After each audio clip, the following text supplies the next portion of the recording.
Hey guys, Glacial here. And if you've watched my earlier videos, then you'd know that I really like Sonic 2 and 3. In fact, they're some of my favourite games of all time. But what about the other one? Well, this game sucks. This game really sucks. Yes, this may be a controversial opinion. Sonic 1 is a revolutionary game. It started one of my favourite franchises of all time, and it introduced one of the most iconic characters in gaming to the world. And it was incredibly impressive for 1991. The speed was unmatched by any other game at the time, but when comparing it to literally any other Sonic game, no, not those ones. No, not that one either. Oh god, no. Oh, you see what I'm getting at here. Sonic 1 is a bad game, but it's hardly the worst that the series has to offer. Now, Sonic's design was a big playing point in the success of this game. Sega's original mascot, Alex Kidd, wasn't really doing all that well, and the Master System, while not completely failing, it completely failed next to the NES. A contest was held in the company to determine who their next mascot would be. After designs like a rabbit and this guy who eventually became Robotnik were rejected, they eventually settled on a hedgehog designed by Naoto Oshima.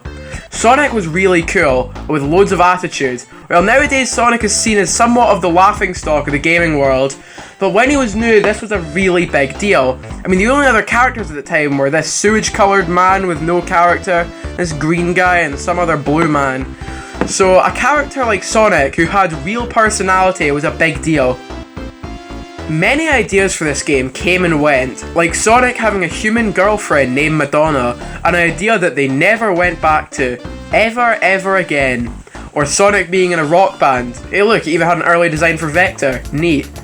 Sonic himself was altered between regions. Japanese Sonic looks like how he was always meant to, but in America they made him look really shiny and weird. And here in Europe they couldn't settle on just one design for this guy. Sonic 1's cover used the Japanese design, Sonic 2 used the American one, and Sonic 3 had its own weird ass style, unique to the other boxes. After its release, Sega dropped the price of the Mega Drive and had Sonic 1 bundled in with it. This helped Sonic sell insanely well. Everyone started to pay attention to the Mega Drive and leaving the NES behind. But then, you know. This started the most brutal and intense console war in history, a topic that I won't get into here, but trust me, it gets wacky. I have a fair amount of nostalgia for Sonic 1. I first experienced it through Sonic Generations, where it was unlockable through the in-game shop. I never got that far in it, but I still had a good time. I also played the Game Boy Advance version. This monstrosity never released over here, and I couldn't be more thankful for it. Okay, let's start the game. Sonic 1 is split up into 6 zones, making it the shortest of all the Mega Drive Sonic games. But all the zones have 3 acts each, which I'm not a fan of. I think 2 zones is the perfect amount, which is part of the reason as to why Sonic 2 is so much better. You know, except Metropolis Zone, but I've already expressed my feelings about that. The story of the game is pretty basic. Evil scientist Dr. Robotnik has stolen all the woodland animals to be turned into robots. What he wants to do with the robots, I have no idea, but this is a pretty iconic plot in terms of Sonic games. Sonic controls pretty okay. Not as good as the later games, and he lacks some of the moves that Sonic 2 and 3 would include. Gameplay is nice and basic. You run across the stage and defeat enemies. You can only damage them while in your ball form. Hitting them while you're not will make you lose a life, unless you have rings. Then they will fly out everywhere, giving you a chance to collect them again. Now the main selling point of this game was that Sonic was really fast, and that is true.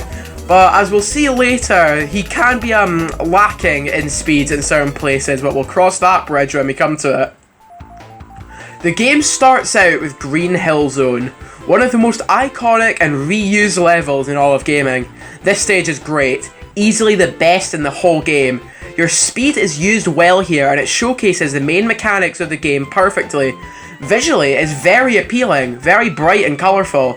This is truly the highlight of the game, and if that's not a terrible sign of what's coming, then I don't know what is. Case in point being Marble Zone. Remember how I said I don't think this game is all that fast? Well, this is what I was talking about. Thought Flying Battery and Sonic 3 had too much waiting around? Oh well, you haven't seen anything yet. Just look at this riveting gameplay. Okay, this zone does have its highlights, but anytime I go back to this game, this is normally where I just give up. It's so boring. I mean, this level would be pretty good if it was Mario, but it isn't. Hopefully the next zone will turn that opinion around. Springyard Zone. Oh, thank God there's real gameplay. Oh, look at the speed. It's amazing. This level mixes the best of Green Hill with the worst of Marble Zone. It can be very fast and very fun, or it can be boring and tedious. Okay, that one wasn't so bad. Maybe the next one will be even better. Fucking Labyrinth Zone. Long, maze-like act, stupidly annoying boss fight, difficult, slow water sections, very, very, very slow water sections, no redeeming qualities whatsoever, none. I thought Metropolis Zone from Sonic 2 was the worst of the classic games had to offer, but no, this is just fucking painful. I almost quit the playthrough here just because of how unfun it is. Please, I'm just begging for the next stage to be a fun one. Please. Starlight Zone. Oh, thank God. And this level sure is no masterpiece, but after Labyrinth Zone, I'm so thankful this is here. This level is mostly speed and light platforming, similar to Green Hill, but not quite as good. This is probably my second favourite stage. I'm just happy that we're out of that damned fucking water level. Scrap Brain Zone. It's okay, I guess. Pretty good for a final true zone, but nothing too amazing. This feels more like Marble Zone with more platforming and less speed, but at least it isn't as bad as that one. I mean, at least it isn't Labyrinth Zone. What the fuck is this? Just when I thought I was done with it, they go and do this to me. And then there's Final Zone. This is just a boss fight, and it's a pretty good one at that. Nothing spectacular, but it's pretty fun. If you get 50 rings and keep them to the end of a stage, you can try out the special stages. Now, the special stages in Sonic 3 are really fun. Sonic 2's are okay, but they look pretty nice. Now let's see what this one has to offer. What am I looking at? These suck. You roll through this trippy, rotating maze, bouncing off walls, breaking blocks, and trying to get the Chaos Emeralds. It's just not fun to play, and you barely get the chance to play them. Getting and keeping 50 rings in any level besides Green Hill is really hard. But unlike Sonic 2 and 3, you get absolutely nothing for getting all of these. Nothing. If you don't get them all, you get the bad ending, but I mean, who cares? I've never got all the emeralds in Sonic 1, and I don't care to. Also, other than Green Hill Zone, this game really dips on the visuals. Everything is muted and bland and doesn't look all that good.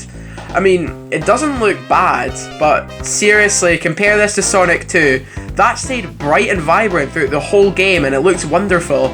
And unlike any other Sonic game, this game can just be straight up unfair at times.